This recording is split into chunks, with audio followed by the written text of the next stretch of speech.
ফের রহস্যজনক মৃত্যু কলকাতার হাসপাতালে। এবার এনআরএসে হাসপাতালের এক শৌচালয় থেকে উদ্ধার হলো নার্সের দেহ। কি কারণে তার মৃত্যু হয়েছে তা এখনো স্পষ্ট নয়। শুরু হয়েছে তদন্ত। কলকাতার নীলরতন সরকার মেডিকেল কলেজ ও হাসপাতালের শৌচাগার থেকে এক নার্সের মৃতদেহ উদ্ধারের ঘটনায় তীব্র চাঞ্চল্য ছড়িয়েছে। গত বুধবার রাতে হাসপাতালে ম্যাটারনিটি ডিপার্টমেন্টের হাই ডিপেন্ডেন্সি ইউনিটে এই রহস্য মৃত্যুর ঘটনা সামনে আসে। প্রাথমিকভাবে জানা যাচ্ছে, বুধবার রাতে নীলরতন সরকার মেডিকেল কলেজ ও হাসপাতালে স্ত্রীরোগ বিভাগের HDU এ ডিউটি করছিলেন তিনি। রাতে কাজের জায়গায় তাকে দেখতে না পেয়ে খোঁজাখুঁজি শুরু করেন হাসপাতালের অন্যান্য কর্মীরা। পরে HDU এর শৌচালয় থেকে তার দেহ উদ্ধার হয়।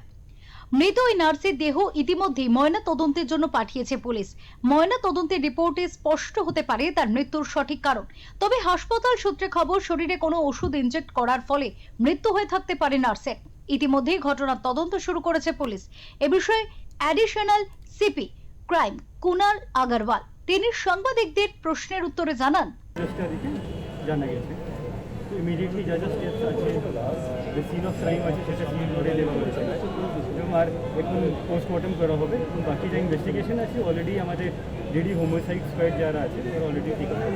কোথায় পোস্টমর্টম হবে সেটা কি ঠিক হয়েছে? সেটা এখন ঠিক হয়নি, ফ্যামিলি যেখানেই চাই অ্যাকর্ডিংলি উইল বি প্রসেসিং।